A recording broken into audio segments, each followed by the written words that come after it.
Diwata, ano mas importante, diploma o diskarte? Alam mo, napaka-importante talaga ng diploma para sa akin. Dahil kung may diploma ka, mas marami ka pang diskarte na magagawa sa buhay.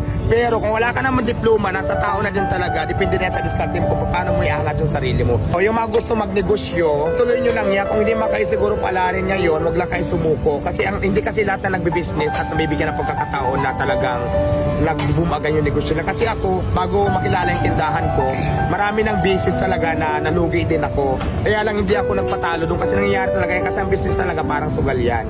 Win or lose ka dyan.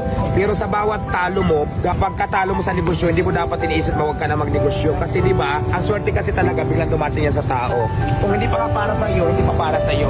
Starting din ng time talaga na magiging aayon din sa iyo ang panahon. So yun, ang lesson lang natin dito is huwag kang sumuko sa mga hamon ng buhay, sa mga pagsubok. Kung nadapa ka man, bangon ulit. Lalo mo pang pag-igihan, lalo ka pang magporsige